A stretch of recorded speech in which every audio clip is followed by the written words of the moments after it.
Esta conferencia comenzará a grabarse. Un modelo de negocio. En ese sentido, para aquellas personas que no asistieron a la anterior, me voy a permitir tomarme unos minutos para explicar lo que son los centros de negocio. Los centros de negocio son una política pública del Estado chileno que permite dar asesoría y capacitación gratuita a los empresarios. El parte ha sido es financiado por Cercotec y por la Corporación Santiago Innova. La idea es que ustedes puedan acceder al centro de negocios de su localidad y allí puedan obtener los servicios del centro de negocio que le quede más cerca. Mi nombre es Gustavo Toledo y soy uno de los asesores del Centro de Negocios de la Florida, donde Salcobras tiene una alianza estratégica hace 7 años para lo que es las charlas de emprendimiento. Ok, empecemos.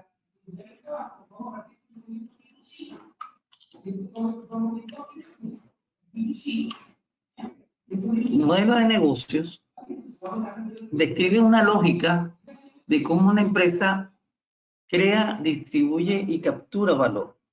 Cómo esa empresa es capaz de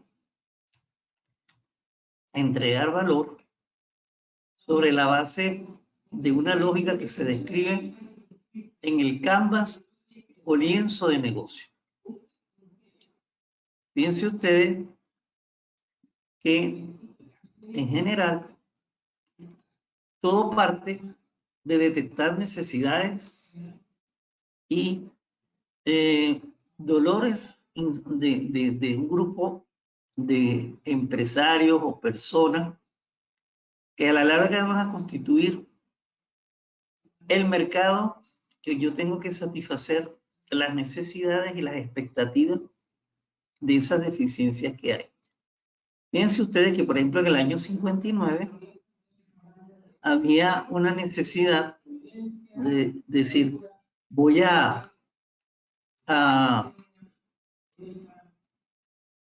necesito reproducir documentos, necesito sacar copias. Hasta ese momento la idea de cómo reproducirla era lo que ya acá en Chile se llama el papel cálculo. Se metía un papel y se sacaban copias. Sacaba una segunda copia del documento. Pero eso era poco ágil, poco flexible. Y es ahí, sobre la base de esa necesidad, que Xerox en aquella época plantea una posible solución y parte la fotocopiadora.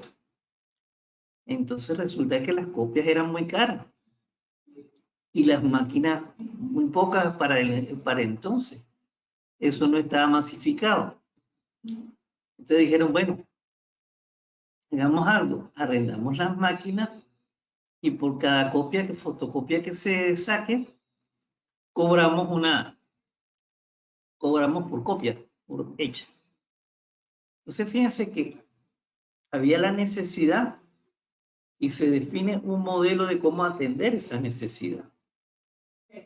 Entonces, el modelo de negocio es una herramienta previa al plan de negocio que nos permite ofrecer al mercado qué vamos a entregar, a quién se lo vamos a entregar, cómo lo vamos a hacer y cómo vamos a generar los ingresos.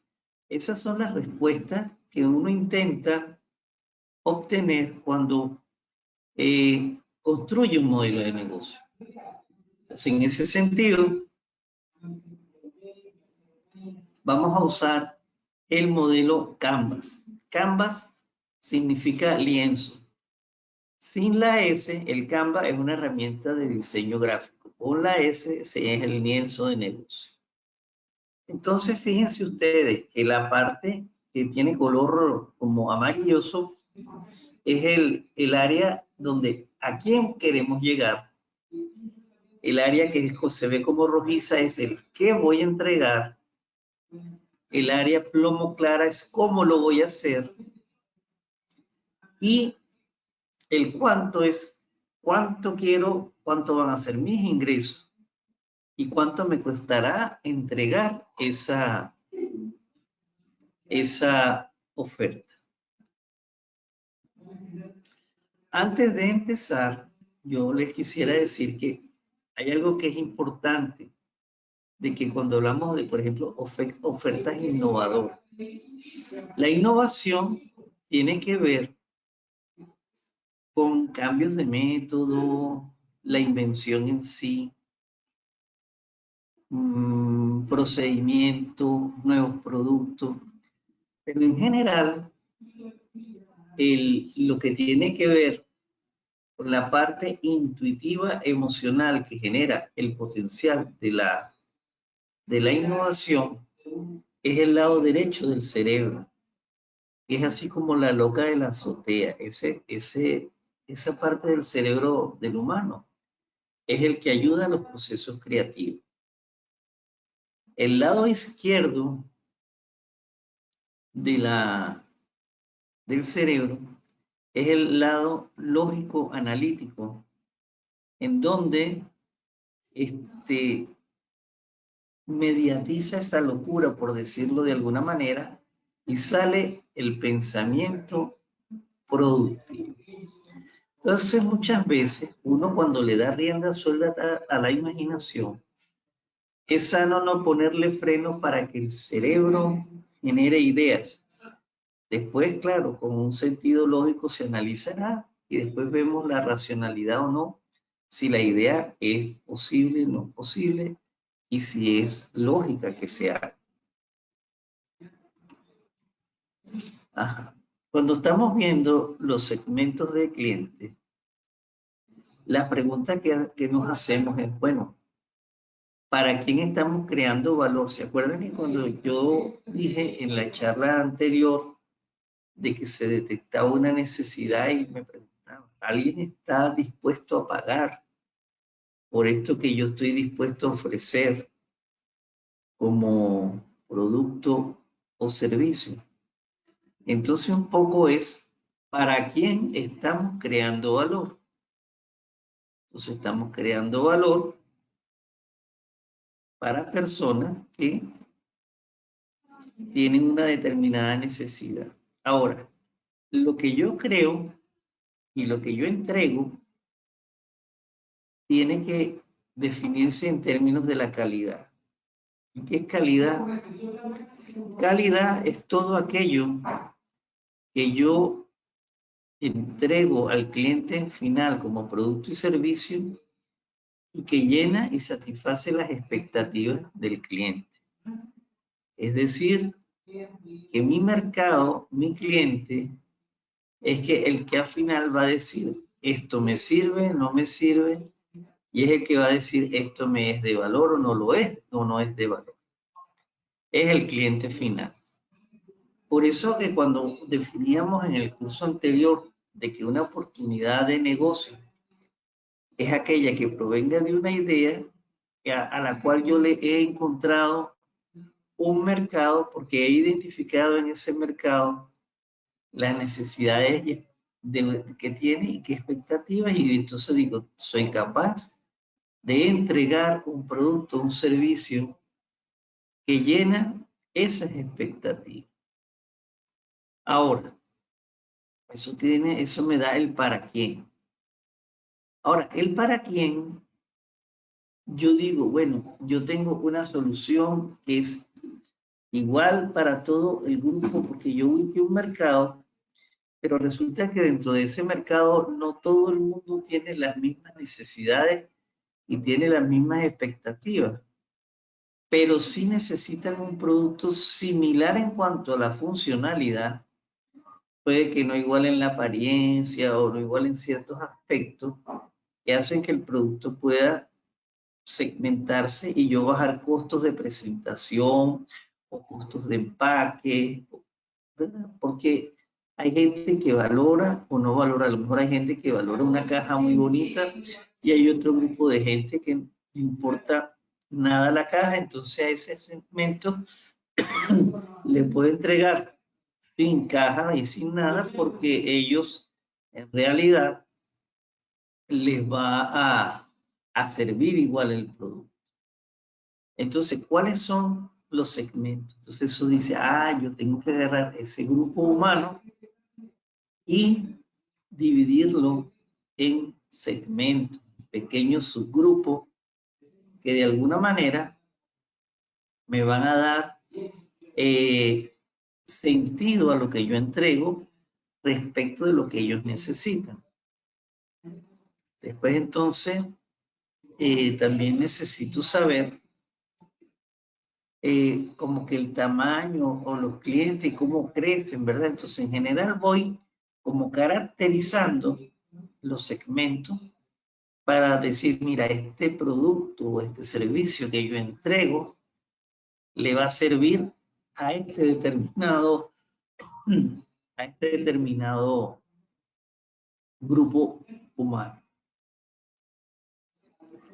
Entonces, la segmentación me va a permitir la focalización y el posicionamiento, porque voy a tener precisión de qué es lo que yo entrego a un determinado grupo humano, porque vi qué es lo que necesitan y como sé lo que necesitan, entonces entregaré lo que necesite. Entonces eso me da foco y me da la posibilidad de posicionarme en cada uno de los segmentos.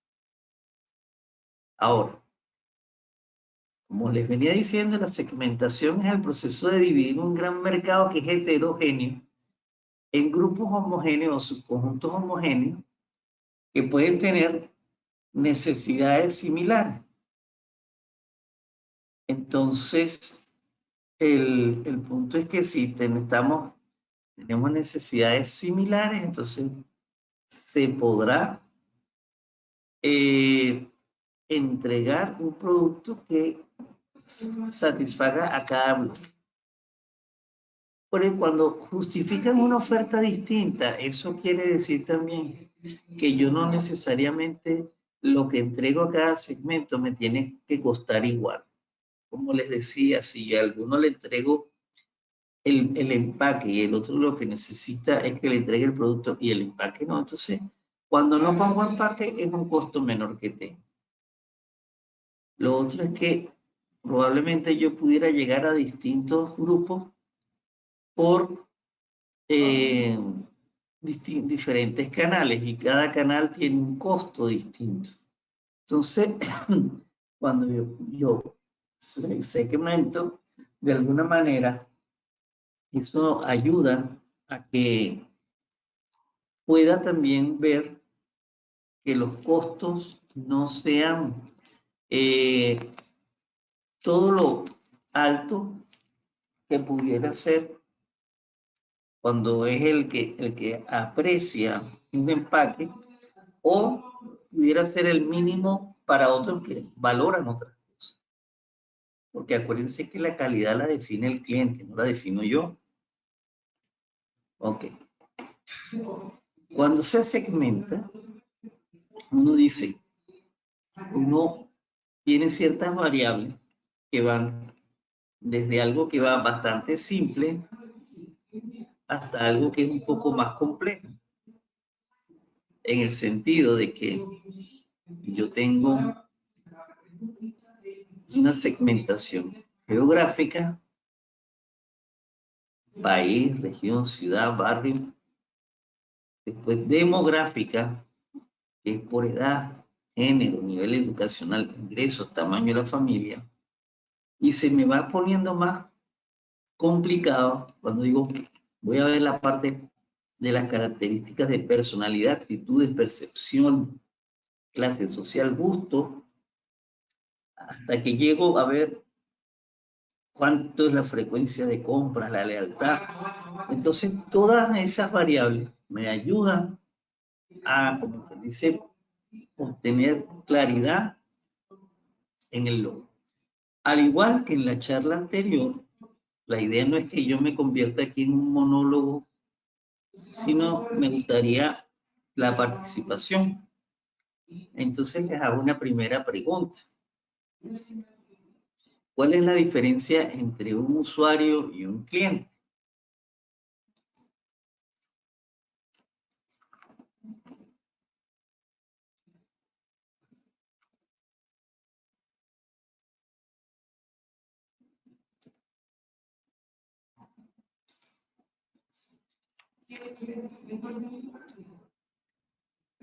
La señora Ivonne, ¿qué piensa de eso?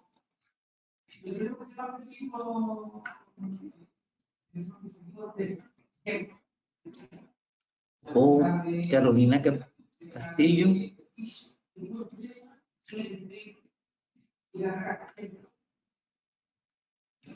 El cliente compra algo. ¿Y el usuario?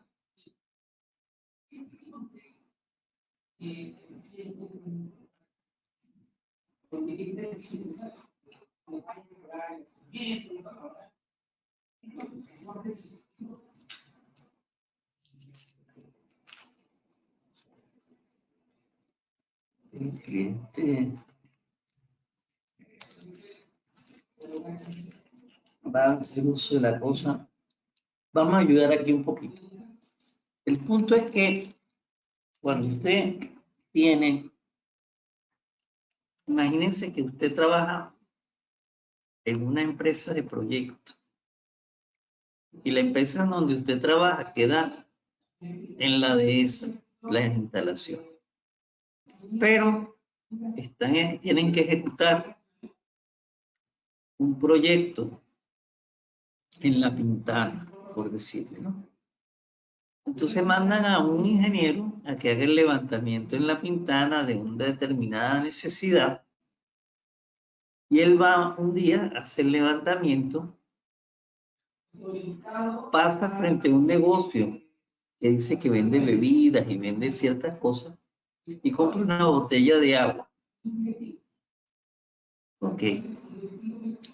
Él vuelve a su empresa, entrega los resultados de su levantamiento y más nunca va a La Pintana porque no tenía ningún otro interés en estar allí. No tenía otra cosa que hacer. No tenía más información que levantar.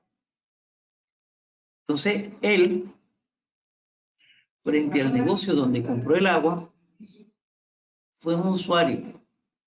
Él necesitaba el agua y fue y la compró. Pero él no es cliente, porque uno va de manera continua y seguida a comprar ahí agua, porque él está en otra comuna. Entonces, el cliente, una de sus características es que repite la compra.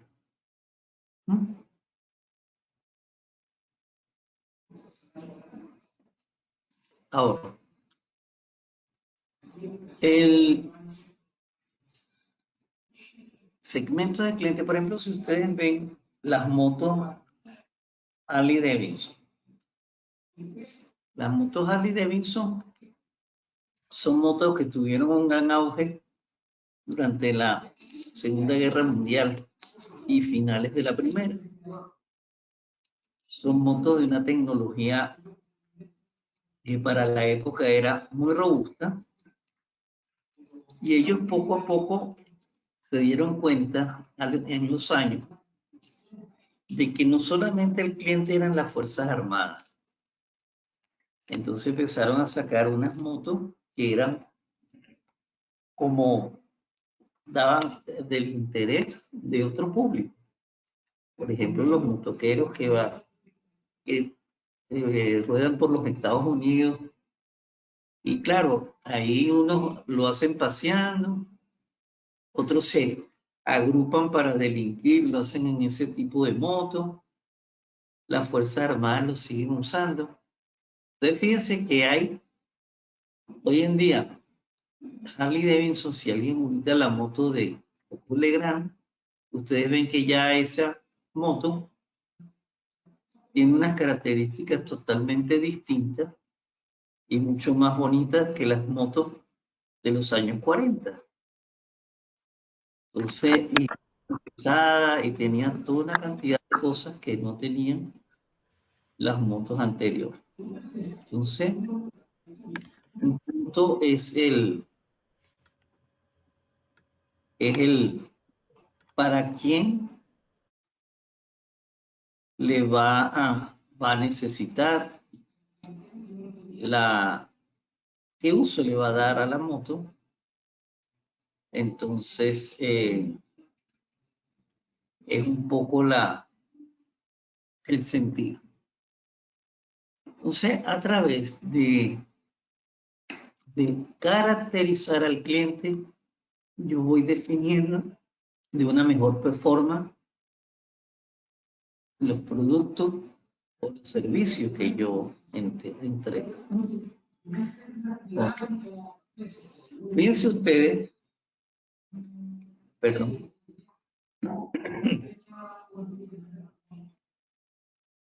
Sí, bueno.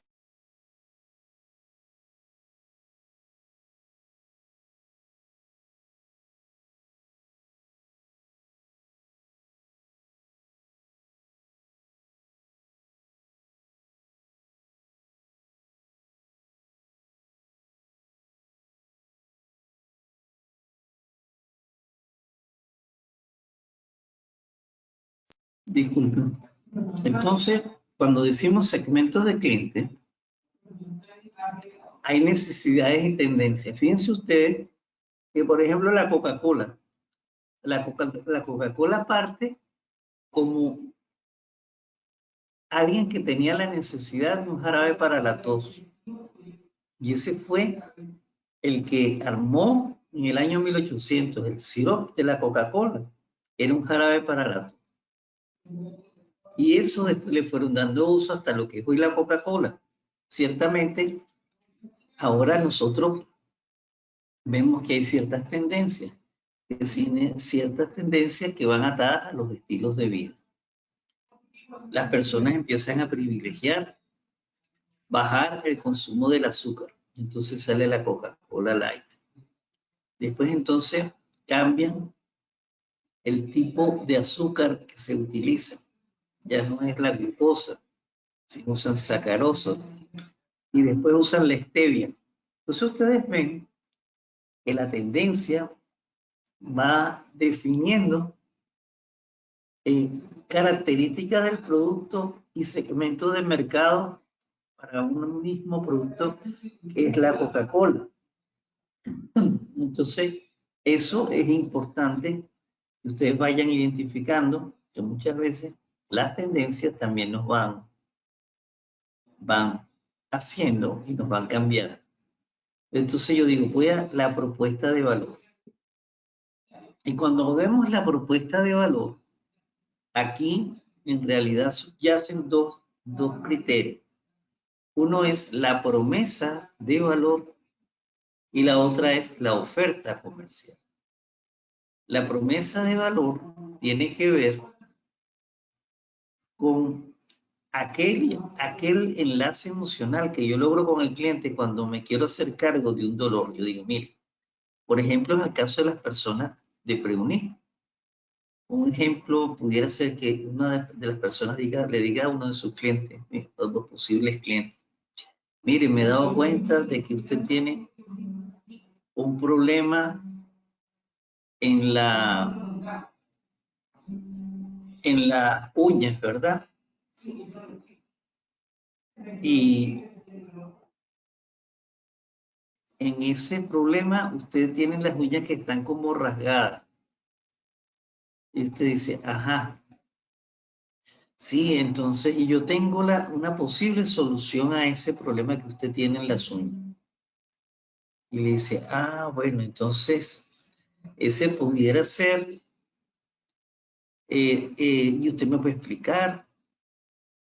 Y le dice, ¿y cuánto cuesta ese? Entonces, cuando usted empieza a sentir que la otra persona se empieza a interesar, es porque ya usted logra el enlace emocional que después le da a usted la oportunidad de decir, no, mire, lo que pasa es que eso que usted quiere saber resulta que es una técnica y son unos productos que son importados, se aplican en 2 sesiones y tienen un costo de tanto. Pero cuando usted dice eso, ya usted está reforzando su promesa con una oferta comercial. Entonces, muchas veces, esa es la gran diferencia. Y, por ejemplo, si usted va a una tienda por departamento, le van a decir, mire, el vendedor, ¿qué es lo que dice? No, mira, aquí tienes un televisor de 50 pulgadas, que yo no sé. Y le echa uno todo el cuento del televisor. Porque para él, usted lo que representa es una comisión. Él no le importa en qué va a usar usted ese televisor. Ni siquiera le importa si el televisor que le está vendiendo cabe en la habitación donde usted lo quiere poner. Él va a hacer todo el esfuerzo por vendérselo. Y normalmente la base de ese vendedor es los atributos técnicos y físicos del televisor. Pero usted muchas veces como persona no le va a interesar. Entonces, perdón un momentito que me está llamando la directora del centro, un momentito.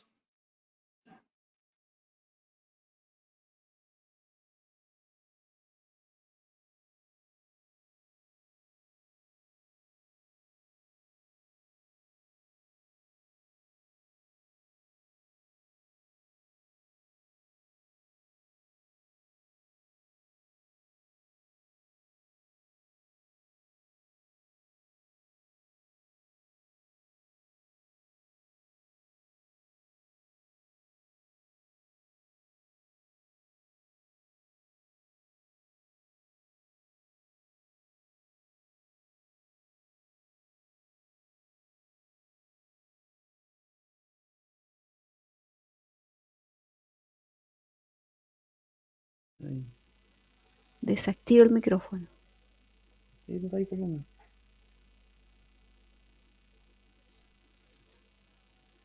No sube. ¿Aló? Sí, ya. No, lo que Ahí pasa sí. es que la directora estaba preguntando que si estaba yo en el Sí. curso, que le dije que sí estaba en el curso, entonces, por eso tuve que parar un momentito. Bueno, entonces la propuesta de valor, fíjense ustedes, que tiene que ver con el enlace emocional y tiene que ver también con uno estar claro cuál es la necesidad. Entonces yo tengo que proponer y tengo que hacer aquello que él necesita realmente el segmento o ese grupo humano al que yo encontré la necesidad. Ahora, la propuesta tiene lo que es como atributos, ¿verdad? Atributos pueden ser el precio en sí, la novedad, la calidad,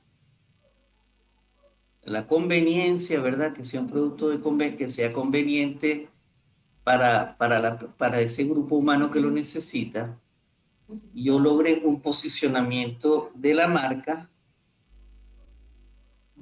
Ese es otra, digamos, otro atributo. Me permite a mí tener mejor, o sea, que tenga yo mejor precio y me ayude a reducir los costos cuando yo ofrezco mi producto para esas personas. Y le diga, ah, no, mira, resulta que mi producto es barato, o mi producto ayuda a que se le abaraten los costos al usuario final. Esa es un poco la idea. Entonces, el producto también pasa a tener como una realidad aumentada cuando yo digo además de todo lo que tiene el producto en sí, fíjense que, por ejemplo, lo bonito que sea el envase, la estética que tenga el producto, ¿verdad? Hay unas cosas que hacen que como que aumenta la realidad de esas personas frente al mercado. Entonces, esa es otra de las cosas que también nosotros tenemos que ver.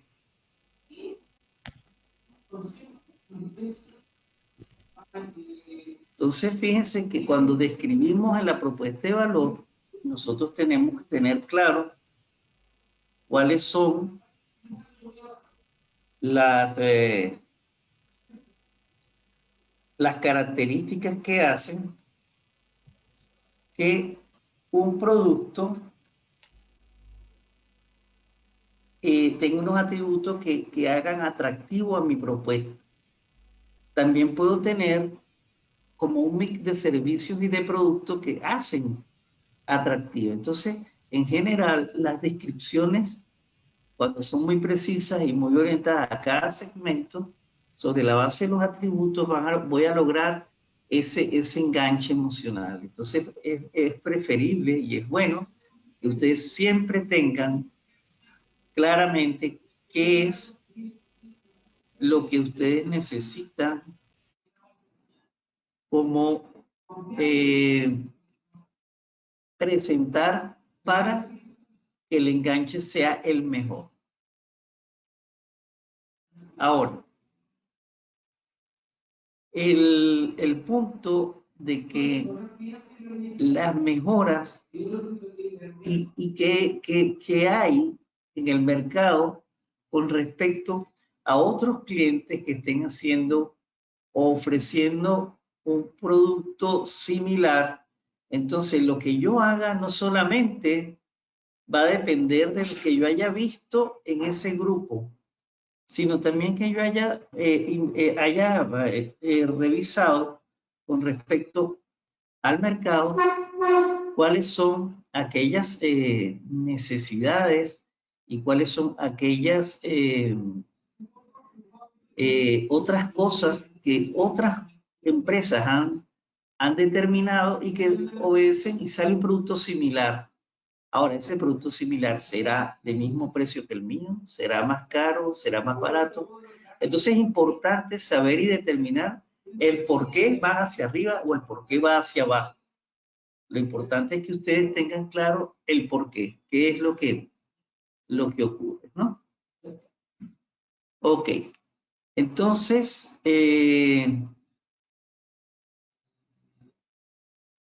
fíjense ustedes, por ejemplo, acá con el Starbucks. El Starbucks cuando salió, mucha gente decía en los Estados Unidos, bueno, pero es que este café va a ser muy caro.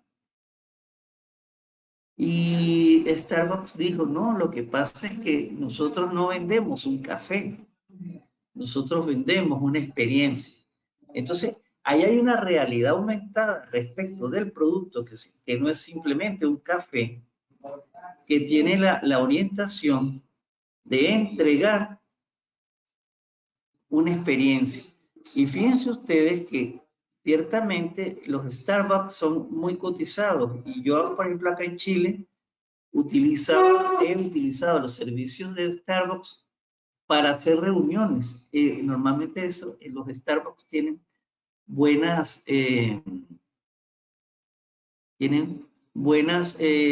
¿cómo se llama? Instalaciones, tienen buen internet, tienen, y además, ya no es solo café, usted va y encuentra sándwiches, y encuentra torta, y encuentra jugo. Entonces, la logística de preparar una reunión donde usted tiene que también preparar como el equivalente a los sanduchitos y el break, eso se simplifica.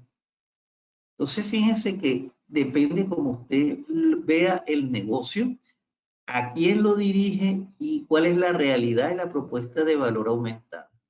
En el caso de Juan Valdez en Colombia, ellos tienen un turismo cafetero. venden el café, pero también pasean a las personas por las fincas cafeteras y tienen ingresos adicionales por ese paseo. Pero la realidad es que usted compra el café sobre la base de la experiencia de haber conocido cuál es el proceso del café.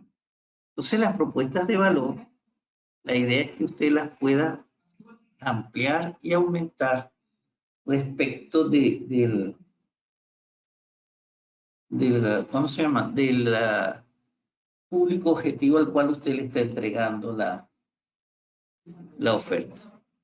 Entonces, después usted dice, bueno, esa oferta, ¿cómo le llega a los segmentos de cliente? ¿O cómo le llega al cliente? Usted dice, bueno, la oferta va a llegar.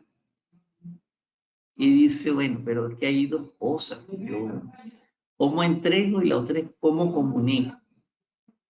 Porque yo puedo tener canales de comunicación donde yo voy de ida y vuelta entregando valor y entregando información acerca de mi producto y mi servicio para cada segmento que yo haya definido.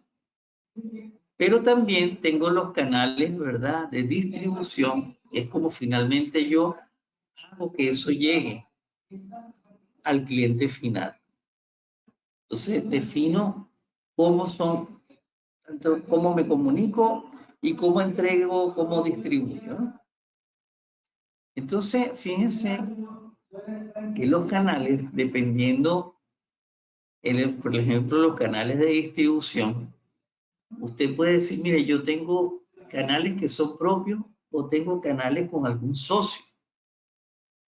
Si son propios, yo puedo decir, mira, tengo una fuerza de ventas ya sea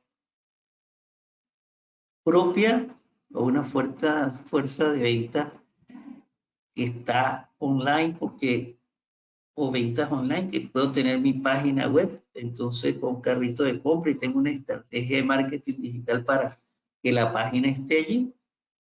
Y eso lo hago yo de manera directa. Pero también puedo hacerlo de manera indirecta porque tengo vinculación con tiendas, con mayoristas o distribuidores.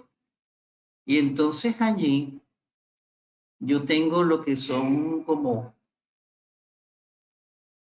una segunda ruta. Ahora, cuando yo voy a usar el canal, en realidad, yo primero, ¿qué es lo que deseo? Que las personas tengan conocimiento acerca del producto o servicio que yo entrego.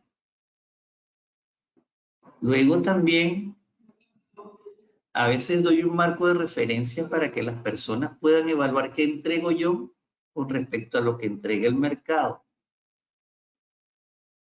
Tercero, ¿cómo facilito yo la compra de los bienes o servicios que yo entrego? Ya sea que yo lo compre por internet o lo compre en el punto de venta, ¿verdad? O yo haga el delivery del producto. Entonces ahí se hace cómo va la entrega. Y otra cosa que valoran y que tengo que tener dentro del canal de distribución es que después que vendí, ¿cómo es el apoyo o cómo es el soporte a ese cliente final? ¿Qué le entregué? ¿Y qué creo yo debe ser el aporte al cliente final? ¿Ah? Ok. Entonces, fíjense ustedes que, por ejemplo, las características del producto muchas veces también definen cómo será el canal. Para envases pequeños de Coca-Cola, pues yo puedo tener un punto fijo donde la gente va, lo agarra y se mete la bebida en el bolsillo.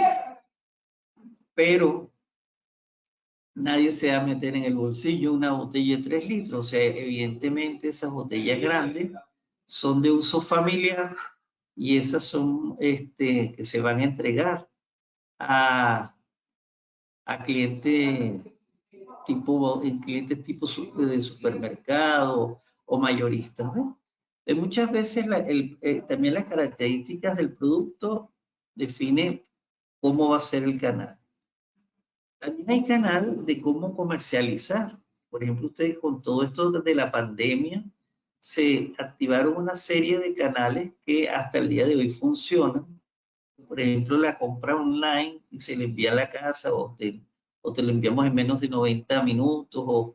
Y toda esta variedad de compras, lo que ha dado es que usted tenga como más flexibilidad y claro, evidentemente, mientras más flexibilidad, probablemente le hacen el recargo de algún costo porque no va a ser gratis.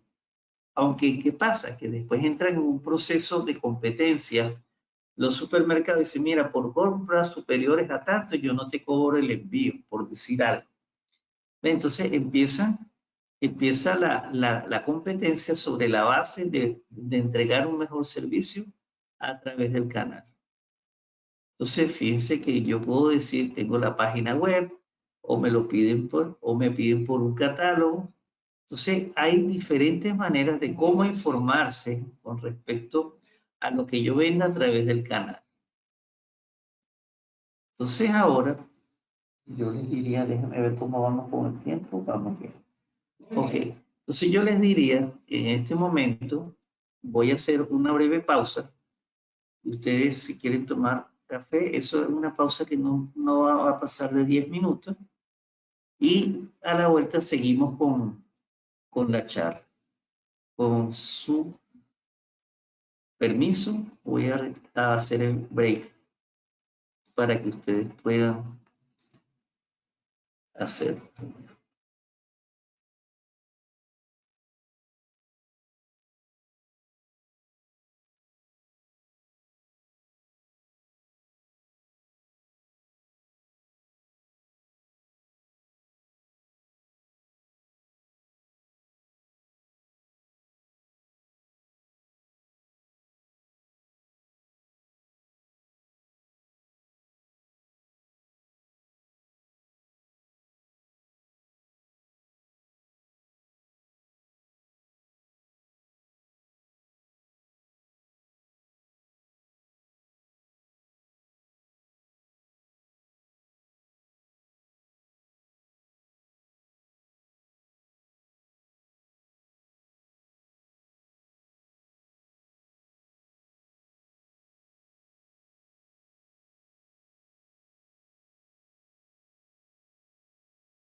Ahora, continúo.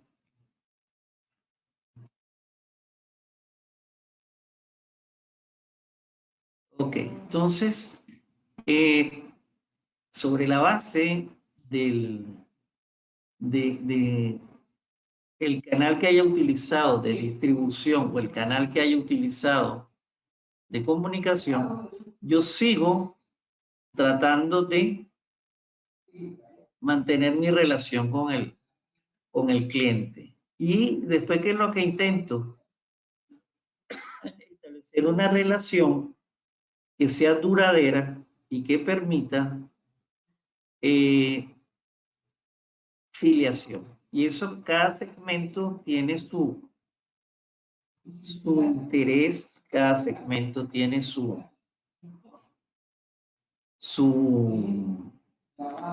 digamos, lo que le gustaría desde el punto de vista de las expectativas. Entonces usted mantiene, porque usted gana la primera compra, pero usted después quiere que le sigan comprando.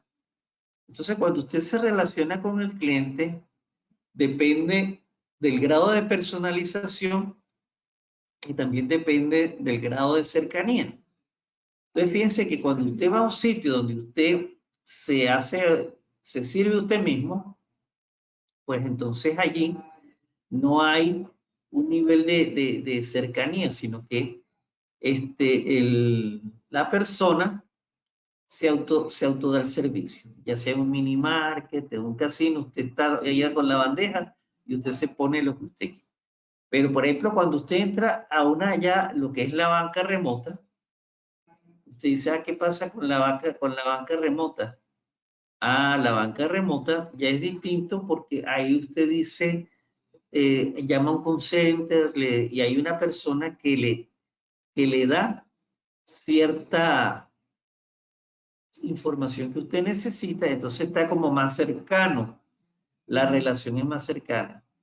Cuando usted finalmente va al sitio, al banco, a la peluquería, pues entonces ya hay una asistencia que es personalizada. Y después hay inclusive puede haber un nivel de personalización que puede llegar a la exclusividad, que usted tenga un personal trainer que le ayude en el entrenamiento físico.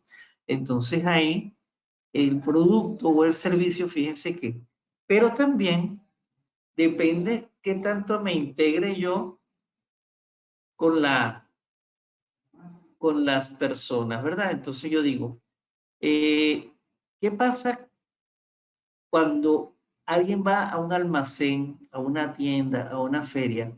Cuando va a un almacén, por ejemplo, el dueño del Walmart no se integra con la persona porque cuántos supermercados hay toda una cantidad de personas, de actores y de empleados que están allí. Entonces, bueno, ahí las transacciones se hacen en el supermercado o en la tienda o en la feria. Pero después resulta que nosotros tenemos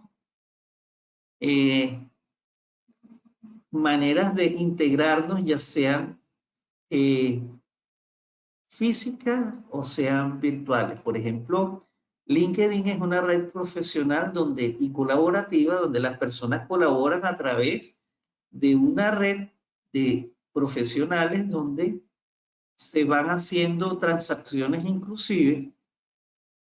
Pero ¿qué tienen en común todos los que están ahí? Todos tienen alguna profesión, alguna empresa, tienen algún interés técnico. Facebook y Twitter, entonces allí hay una colaboración sobre la base de difusión. Yo digo Facebook, Twitter, pero ahí pueden meter también Instagram, pueden meter TikTok, ese tipo de cosas, WhatsApp. Después entonces los colegios, ¿verdad? Ustedes tienen una comunidad educativa y entonces ahí puede haber una personalización con respecto a si yo, por ejemplo, entregara servicios ¿qué le digo yo? Para entrenar equipos de deporte.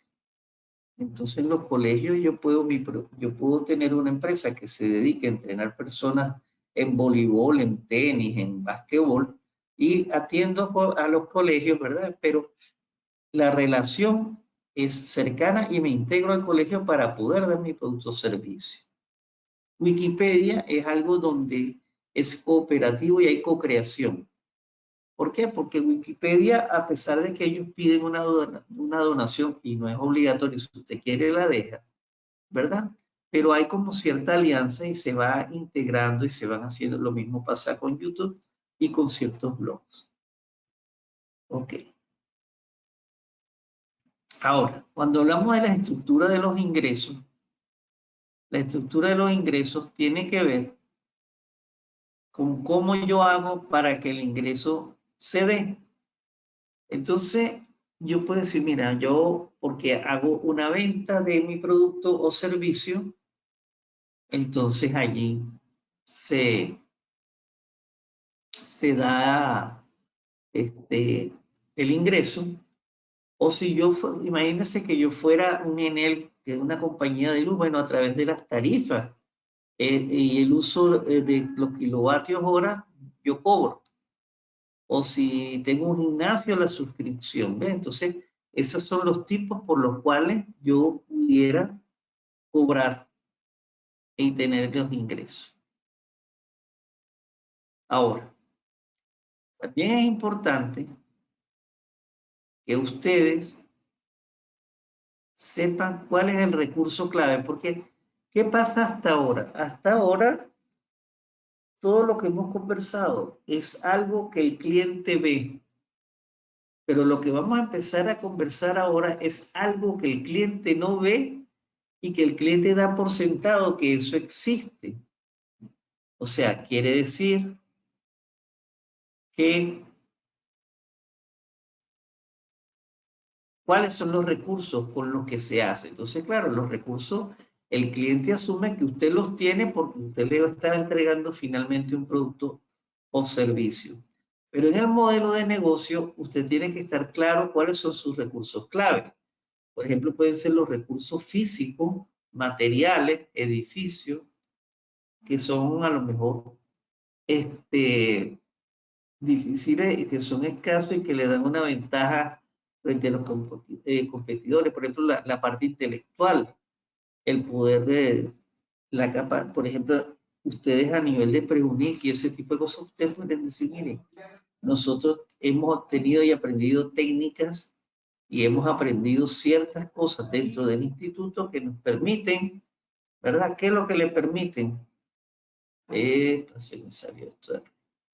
Le permite que cuando yo voy a hacer la aplicación, por ejemplo, en el manicure, pues entonces la hago de tal manera que tengo un arte muy específico y depurado de cómo hacerte el manicure.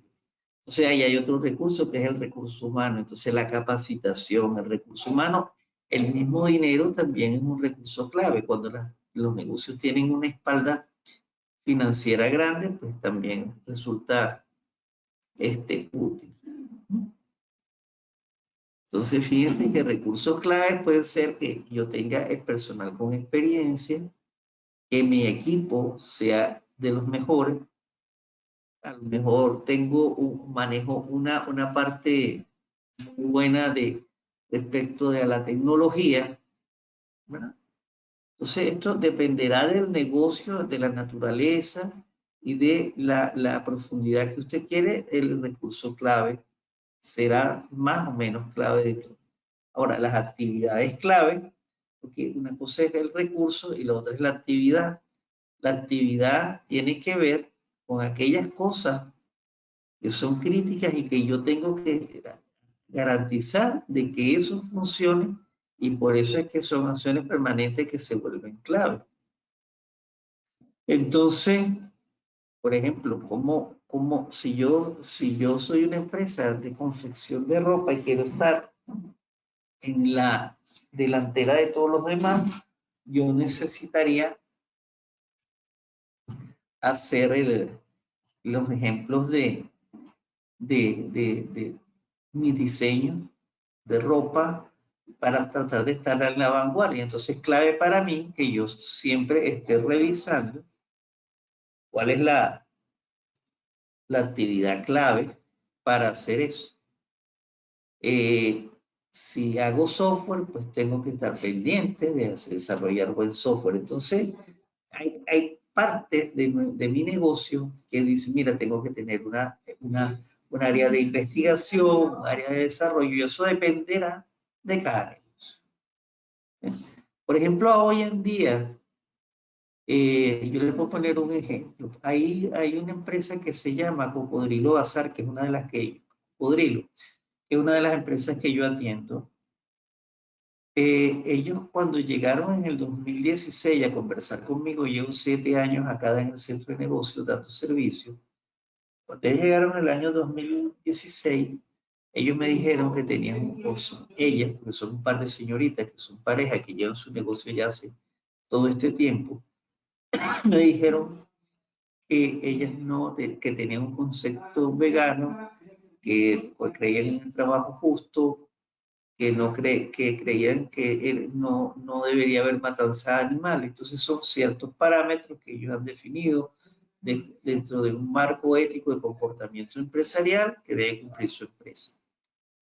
Y para no usar cuero usaban poliuretano textil. Ese fue lo que me dijeron.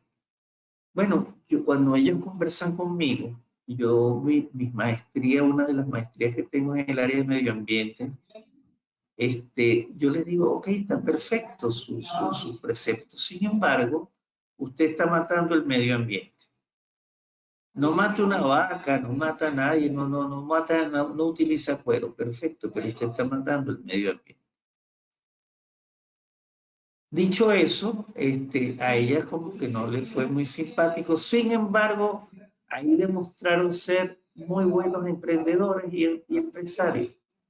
La siguiente reunión que tuvieron conmigo trajeron un folleto donde me decían, lea, y yo me reí, porque el interés mío era que ellos supieran, en mi profesión, yo soy ingeniero químico, era que ellos supieran que existe un poliuretano que es biodegradable, que dentro de su estructura molecular tiene enlaces enzimáticos y por eso se degrada en el tiempo.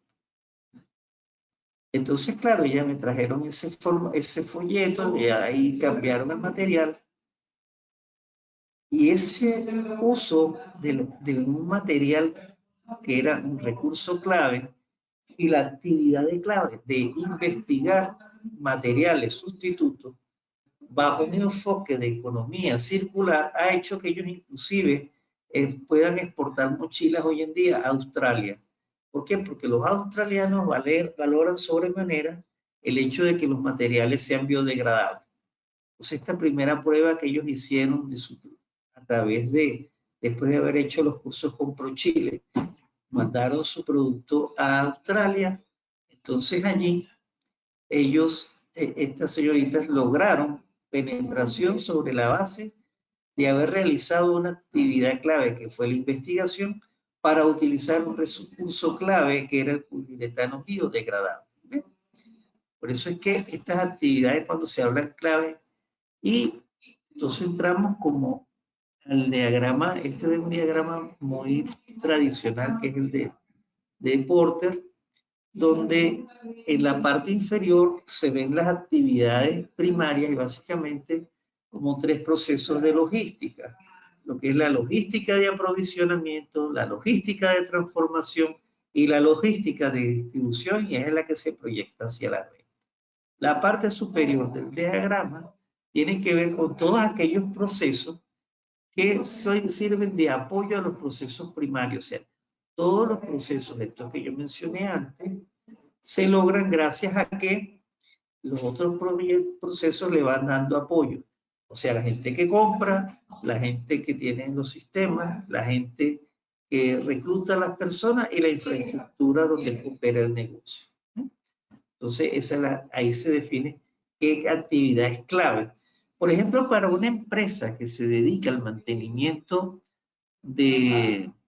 te digo yo, una empresa eléctrica, un servicio clave es el mantenimiento de las líneas. Entonces, más allá que la generación de energía, porque probablemente la generación de energía, una empresa que distribuye se la compra al que genera la energía, ya sea que la genere por la vía termoeléctrica, hidroeléctrica, ¿verdad? Eólica o solar. Pero si él compra la energía, él lo que hace es que la distribuye. Entonces, para el que distribuye, es fundamental que tomar la energía que está en la línea de transmisión y entregarla a los domicilios que van a ser los usuarios finales. Entonces, fíjense que hemos ido como armando por bloques lo que es un gran lienzo. Entonces, este lienzo tiene como 9 elementos. Los aliados claves, por ejemplo, en el caso de Preunic, un aliado pudiera ser DBS, un aliado pudiera ser un proveedor que le dé tiempo para que le pague y descuentos en lo que se compra. Entonces, pueden ser aquellos que me permitan, por ejemplo, lograr compras con economías de escala. Yo puedo, si compro mucho, a lo mejor bajo en el unitario. Y si además de eso el proveedor me da tiempo para que yo pague, entonces mejor bajo el costo unitario y me ayuda a los procesos de flujo de caja. Entonces ahí tendría más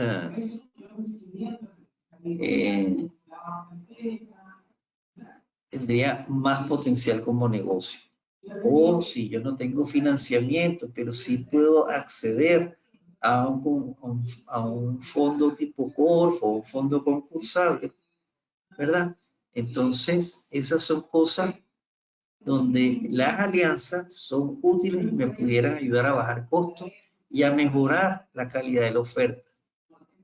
Por ejemplo, los sistemas de pago, que ahora hay muchos sistemas pago fácil, el SOMA para lo que es la captura de las cobranzas, ¿verdad? Entonces, esas cosas, estas tarjetas y esos sistemas pasan a ser ahora veamos la parte de los costos. Y aquí yo quisiera hacer una pregunta, porque normalmente yo creo que este es un área donde muchos de ustedes tienen como algunas debilidades, ¿verdad? Por ejemplo, ¿qué piensa la señorita Margarita Fontecilla con respecto a la estructura de costos? Y que me dijera, por ejemplo, ¿cuánto cuesta su hora de trabajo?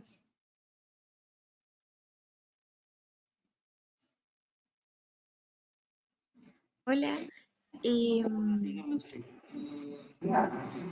¿sí me escucha, cierto? Sí, señorita. Sí, súper.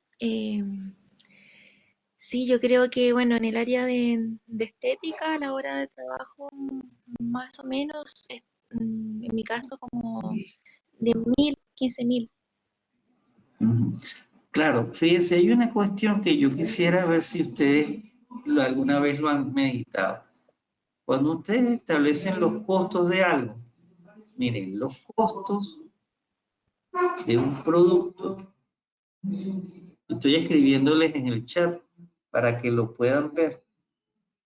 El costo del producto es igual a los costos de la mano de obra que se utiliza, más los costos de los materiales, más los gastos.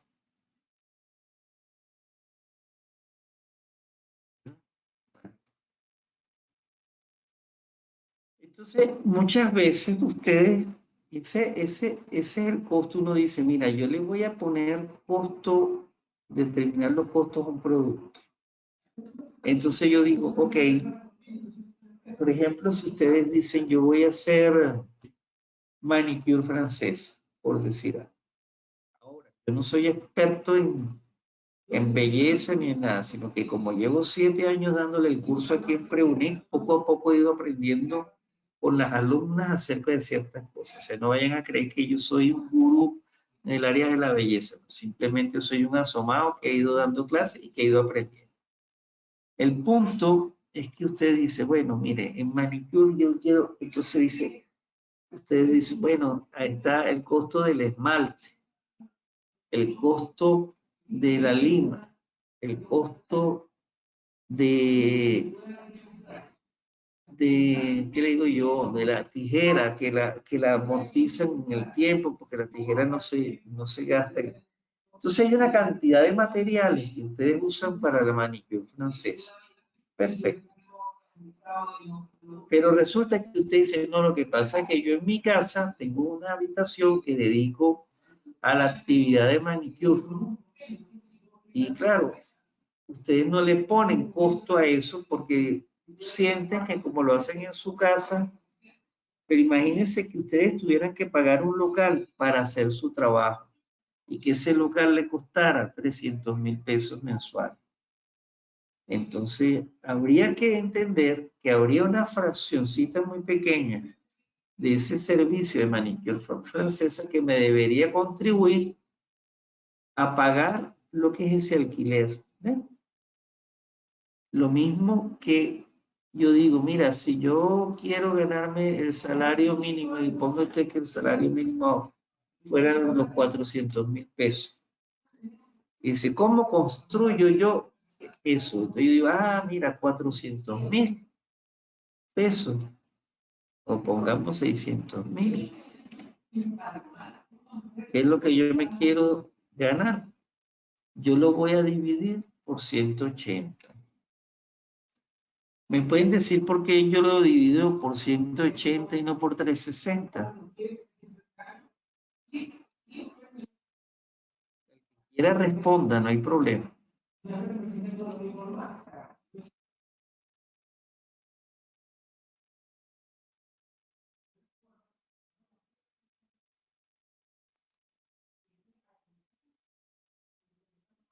No saben.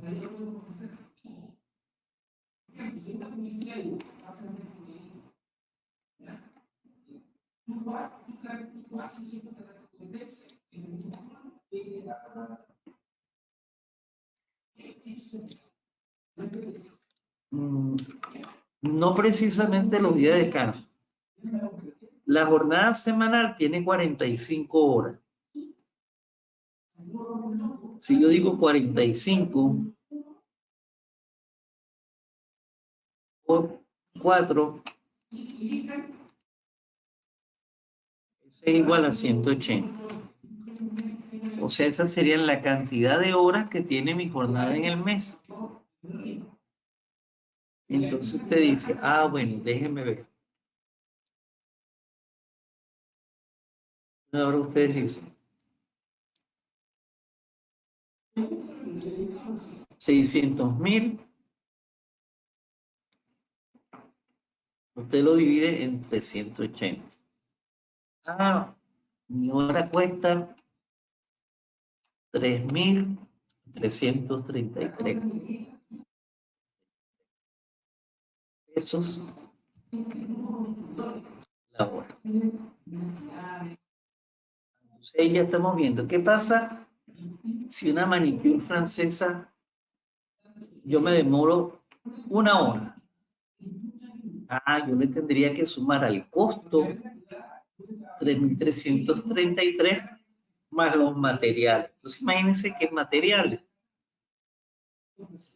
ustedes usaran.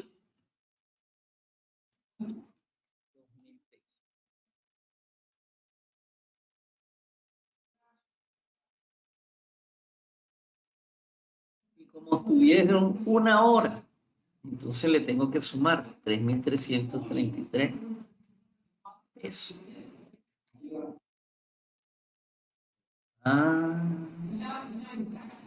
Imagínense que el alquiler que usted paga de su casa sea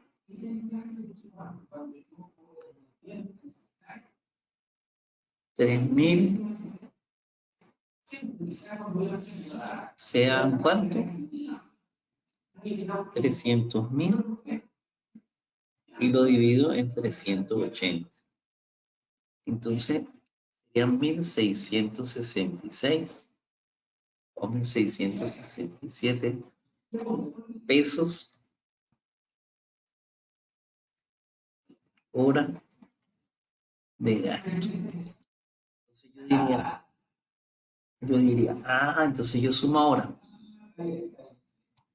ese número más 3.333 más 2.000 pesos en materiales, y si no me equivoqué, da como 7.000 pesos, ¿verdad? 7.000 pesos de costo. Yo digo, bueno, si yo quiero tener 40% de ganancia,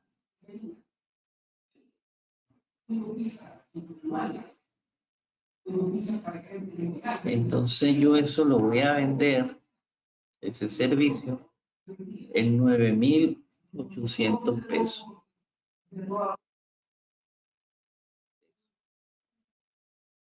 como yo estoy constituido como empresa, yo hago factura exenta o boleta exenta.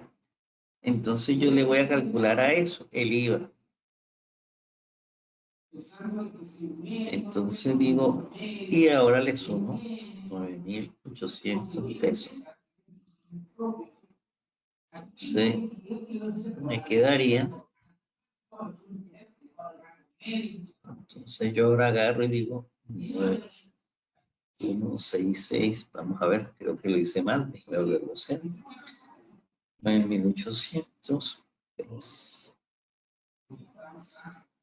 por 1.19. Entonces yo digo que voy a vender mi manicure francesa en 11.700 pesos. ¿Qué pasa allí? Y cuando yo venda mi servicio, le digo, mire, cuesta 11.700 pesos, incluido con todos los impuestos. Entonces, si la persona no descuenta IVA, usted igual lo cobra igual 11.700, porque cuando haga la declaración de renta, a usted le van a cobrar el impuesto. Entonces, ¿qué es el impuesto ese del 19%? Son 1.000 y tantos pesos que usted va a entregar impuesto interno, pero como ya usted lo tomó por encima del mejor precio que calculó, y como el mejor precio que calculó ya toma en cuenta a nivel de costo los elementos, entonces usted no pierde. ¿Cuándo los impuestos pasan a ser un problema? Cuando usted hace una mala determinación de los costos y entonces usted paga los impuestos con el manejo. ¿Ves? Este pequeño ejercicio se los hago para demostrarles que tienen que ser escrupulosos en la determinación de los costos.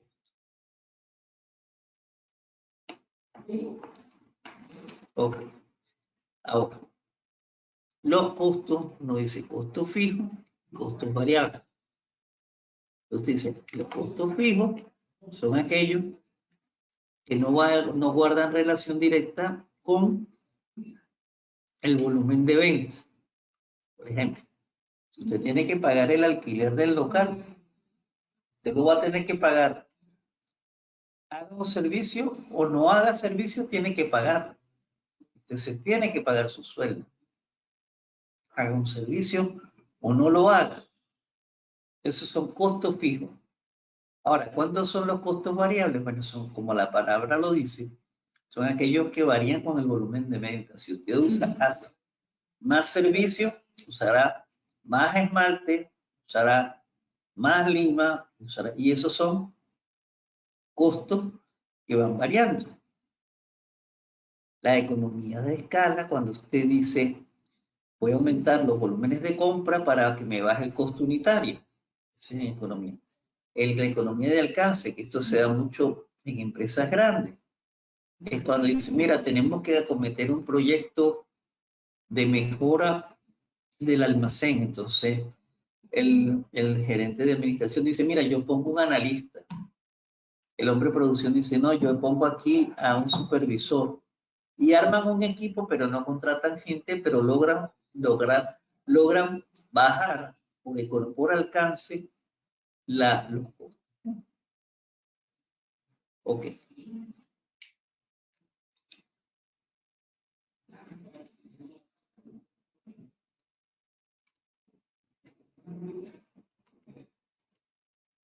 No me cambia la lámina, qué extraño.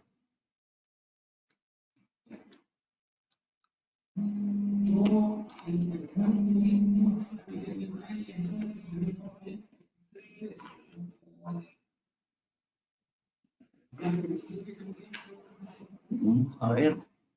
¿Sí? Ya ven que no. Ahora sí yo. Entonces, fíjense ustedes que cuando ustedes van a ver los costos, es importante, de alguna manera, controlar aquellos costos donde es muy costoso, valga la redundancia. Es como decir, mire, no puede costar más caro la vaina que el sable, como dicen acá en Chile.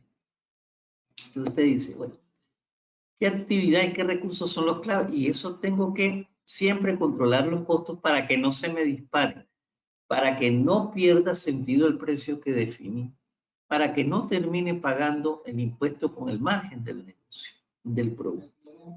Bueno, entonces eso es importante, de que ustedes siempre sepan cuáles son las actividades que implica entregar el producto y servicio y que además se preocupen de controlar en primera instancia aquellas que representan mayor costo o mayor riesgo de costo dentro de sus productos, ¿no?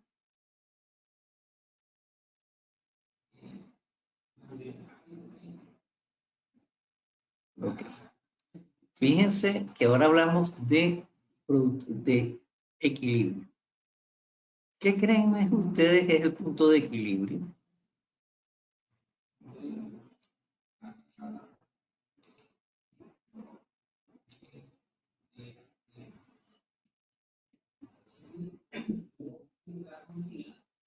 La señorita María Paz, ¿qué piensa acerca del punto de equilibrio?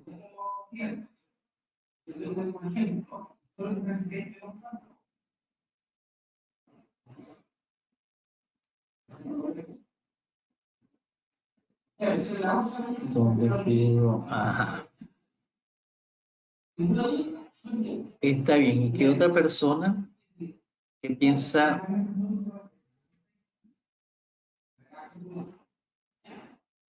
¿Qué piensa la señorita Marley?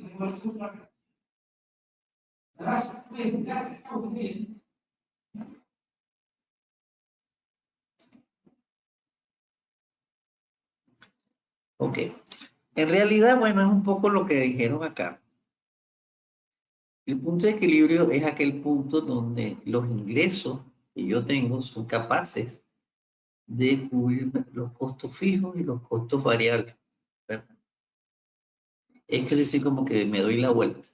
Eso sí, costos, pero en los términos que yo le dije deberían de definirlo. Materia prima, mano de obra y lo que son la parte de gastos o cargas fabriles.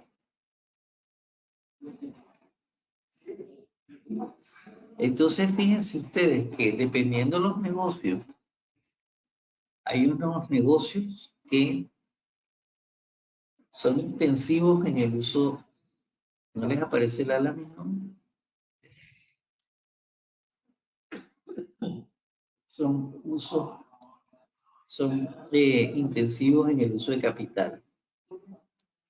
Otros usan mucha mano de obra, ¿verdad? Por ejemplo, si ustedes ven el negocio petrolero utiliza mucho dinero, ¿verdad? Porque es un negocio muy grande. Uy, no me cambia la lámina, qué raro. Bueno, sigamos oyendo. Entonces, el costo de mano de obra, perdón, el uso del capital en una empresa de petróleo es mucho, en lo que es los procesos de exploración, refinación, ¿verdad? Entonces dependerá también el tipo de negocio. Hay elementos que se hacen críticos, ¿verdad? Entonces, eso es importante. Eso es importante de tomar en cuenta. Ahora, ¿por qué fallan los modelos de negocio? los modelos de negocio fallan. Se me quedó pegado acá la lámina, pero no se preocupen porque aquí las vamos a ir viendo. De todas maneras, la señora Ivonne Puglicevich, que es la directora de Preunit, después les manda la presentación.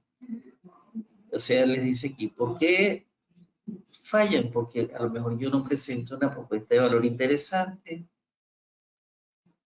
o porque dirigí la propuesta de valor al cliente incorrecto, porque no propongo un modelo correcto en un modelo correcto, en un momento correcto, porque no ejecuto el modelo de negocio como se debe, porque no hice el test del prototipo de manera rápida y sencilla para ver la viabilidad de lo que yo quería hacer, porque tengo un equipo que en realidad no da el ancho, un equipo equivocado, porque no simplemente no controlo ni veo nada ni mido nada. Ese es muy frecuente en la empresa pequeña. Entonces, ese es normalmente el gran dolor que se tiene. Entonces, déjenme aquí.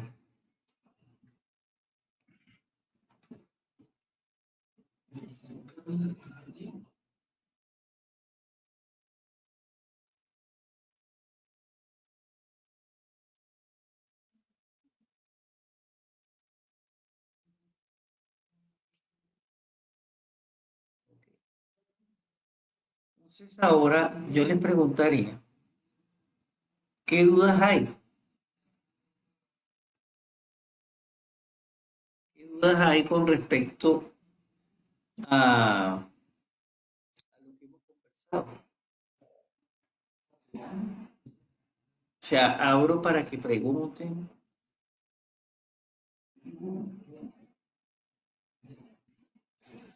Siéntanse en libertad de preguntar. Aquí nadie tiene comprada la verdad. La idea es que nosotros construyamos juntos lo mejor que puede ser de este conocimiento de modelo de negocio.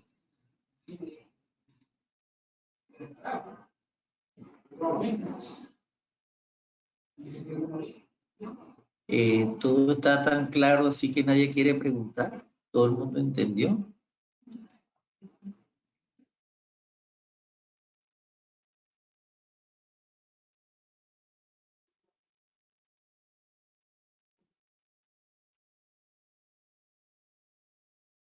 ¿Me escucha, don Gustavo? Buenos días. Buenos días, Ana María. Sí, buenos días, señora Ana, dígame. Mira, yo pretendo instalar un negocio de podología clínica y me gustaría que usted me propusiera propuesta de valor aumentada, alguna idea. Claro, lo que pasa es que cuando usted hace la podología clínica, normalmente usted se va a enfrentar también a un tipo de pies que puede ser el pie diabético, uñas encarnadas, uñas torcidas, dedos torcidos, dedos en martillo.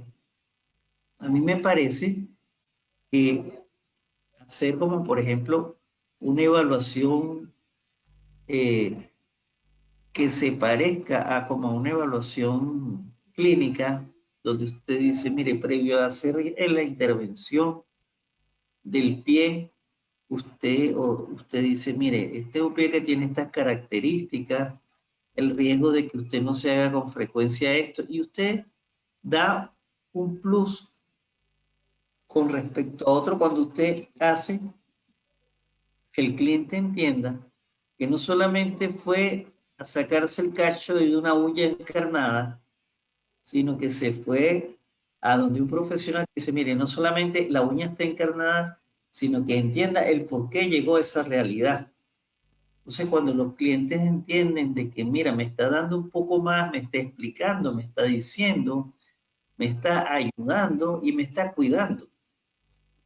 Entonces, yo creo que eso es algo que pudiera ser bueno en el área de podología clínica. porque el resto tiene que ver con que usted diga, mire, el pie diabético tiene determinadas características con las que usted tiene que lidiar, ¿verdad? El cuidado de un pie diabético, el cuidado de las uñas encarnadas, ese tipo de cosas también usted tiene que las pudiera poner allí. Yo creo que entonces el no mantener en la ignorancia al cliente, yo creo que en el caso de la podología sería algo que le ayudaría a aumentar la realidad a su producto por ese plus que que es un poco, mira, me está diciendo qué tengo que hacer. Igual usted le va a dar el servicio, pero de alguna manera no lo deja ajeno ni al problema ni a la solución. Aquí la señora Romina pregunta cómo determinar el porcentaje de utilidad sobre el costo. Ok, ahí usted define un poco cuál es el margen que quiere sobre la base de un poco cómo se mueve el mercado. Pero sobre el costo que usted había determinado, porque usted dice, yo me quiero ganar un 40% de margen sobre el costo, pero el costo ya incluye la fracción de dinero que ayuda a construir su sueldo y la fracción de dinero que ayuda a pagar los gastos. ¿Ve? Entonces, y sobre ese mejor precio, usted calcula el porcentaje del IVA, que es el 19%. Gasto de luz. Ah, bueno, mire, lo que pasa es que el gasto de luz, ya usted lo que tiene que hacer es sumar todo lo que es alquiler, luz, agua, gas, todo, y obtiene una cifra. Y esa cifra usted la divide entre 180. Y después la multiplica por la fracción de tiempo que le tomó hacer el servicio. Entonces, por ejemplo, si el alquiler es, no sé, 300.000 pesos y la luz es 30 y el agua es, no sé, 10. Entonces ya estamos diciendo que va a 340. Póngale usted que usted después que suma internet, agua, luz, teléfono, gas y todo, le suma 450.000 pesos. 450.000 lo divide entre 180 y eso le va a dar parte, ya va a contener la fracción correspondiente al gasto de luz que usted va a imputar por el tiempo que utilizó en el servicio.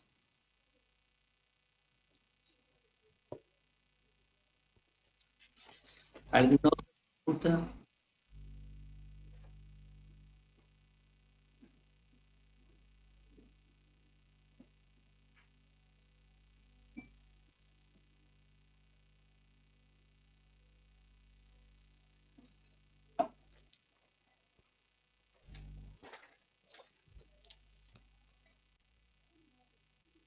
Inés, una pregunta. La encuesta que... Ah, porque no la han publicado acá en el...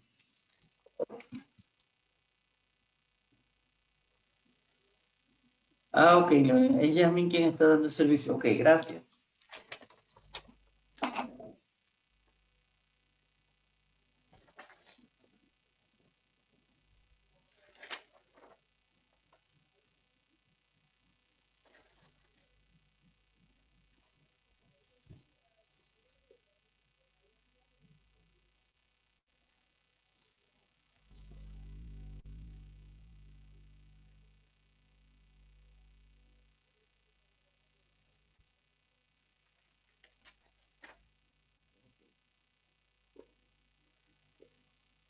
Esta encuesta que les dejaron ahora sirve tanto para ver para nosotros detectar oportunidades de mejoras en la, en la charla, como para que ustedes dejen registrada su asistencia.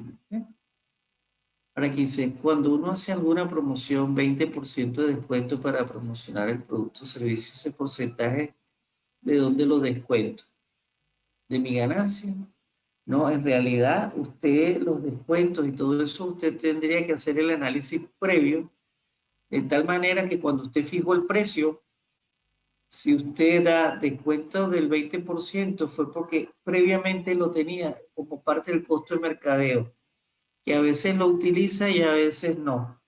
Si siempre da 20% de descuento, usted tendría que decir, bueno, En los costos tengo que sumar un 20%, porque si no estaría sacándolo, como bien dice usted, de la ganancia. Y la idea no es que salga de la ganancia.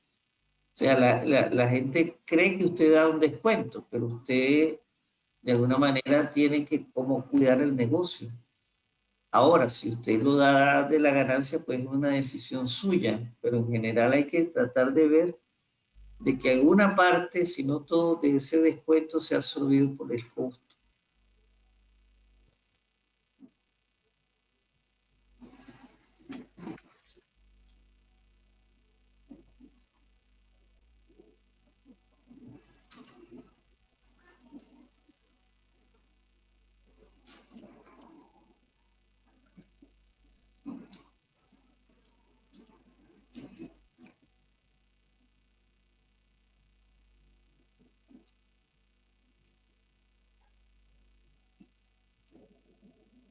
¿Alguna otra pregunta?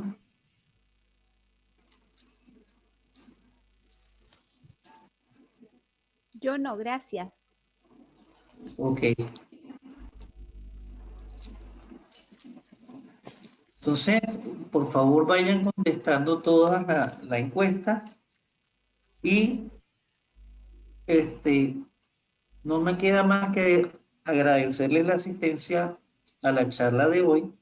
Sí les pediría que antes de que se retiren tengan la amabilidad de responder la encuesta para que así las personas que mandan la presentación al correo que ustedes tienen registrado les envíen las PPT. ¿Ven?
Muchas gracias a todos ustedes por haber asistido.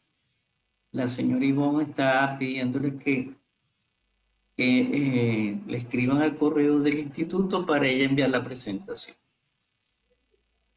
Una vez que hayan cumplido con la encuesta y lo que pide la señora Ivonne, entonces ya yo la libero de que vayan saliendo de la sala virtual y les doy como 5 minutos para que hagan eso y ahí posteriormente yo cierro la sala.